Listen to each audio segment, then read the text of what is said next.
ये कहना गलत नहीं होगा कि गणित में शून्य की अवधारणा का आविष्कार क्रांतिकारी था। शून्य कुछ भी नहीं या कुछ नहीं होने की अवधारणा का प्रतीक है। ये एक आम व्यक्ति को गणित में सक्षम होने की क्षमता प्रदान करता है। इससे पहले गणितज्ञों को सरल अंक गणितीय गणना करने में भी संघर्ष करना पड़ता था। आजकल शून्य का प्रयोग एक सांख्यिकीय प्रतीक और एक अवधारणा दोनों के रूप में जटिल समीकरणों को सुलझाने में तथा गणना करने में किया जाता है।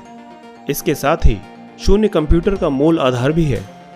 लेकिन सवाल ये उठता है कि संख्यात्मक रूप में शून्य का प्रयोग सर्वप्रथम कब और कैसे हुआ था।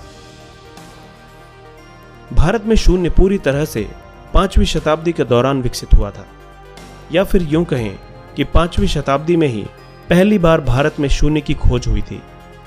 वास्तव में भारतीय उपमहाद्वीप में गणित में शून्य का स्थान बहुत महत्वपूर्ण है। 3री या 4थी शताब्दी की बख्शाली पांडुलिपि में पहली बार शून्य दिखाई दिया था। ऐसा कहा जाता है कि 1881 में एक किसान ने पेशावर, जो कि अब पाकिस्तान में है, के पास बख्शाली गांव में इस दस्तावेज से जुड़े पाठ को खोदकर निकाला था। ये काफी जटिल दस्तावेज है क्योंकि ये सिर्फ दस्तावेज का एक टुकड़ा नहीं है, बल्कि इसमें बहुत से टुकड़े हैं जो कई शताब्दियों पहले लिखे गए थे।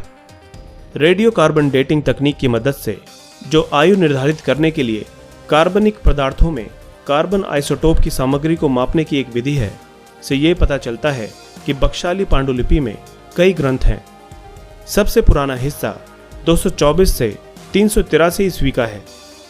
उससे नया हिस्सा 680 से 779 ईस्वी का है और सबसे नया हिस्सा 885 से 993 ईस्वी का है। इस पांडुलिपि में सनोबर के पेड़ के 70 पत्ते और बिंदु के रूप में सैकड़ों शून्यों को दिखाया गया है। उस समय ये डॉट्स संख्यात्मक रूप में शून्य नहीं थे, बल्कि 101 और 1100 जैसे बड़ी संख्याओं के निर्माण के लिए इसे स्थान निर्धारक यानी कि प्लेस होल्डर अंक के रूप में इस्तेमाल किया गया था। पहले इन दस्तावेजों की सहायता से व्यापारियों को गणना करने में मदद मिलती थी।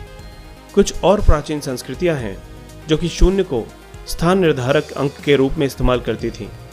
जैसे कि बेबीलोन के लोग शून्य को 2 पत्तों के रूप में इस्तेमाल करते थे।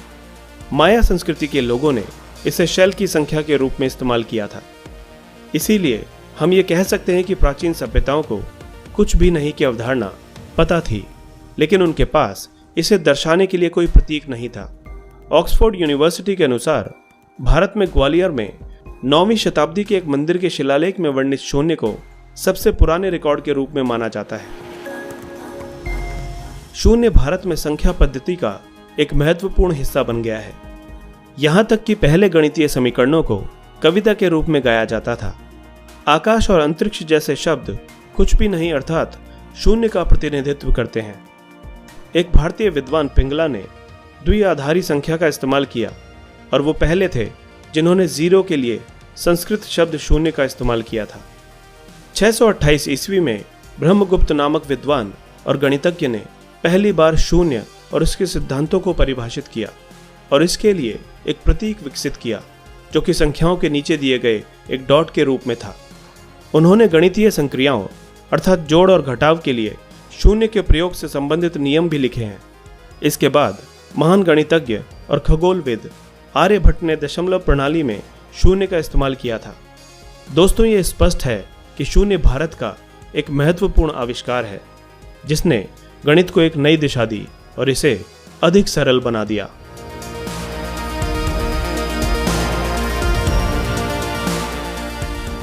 दोस्तों, इसी तरह की इंटरेस्टिंग और इन्फॉर्मेटिव वीडियोस देखने के लिए हमारे चैनल हिस्टोरिक हिंदी को आज ही सब्सक्राइब करें और बेल आइकन को दबाना ना भूलें।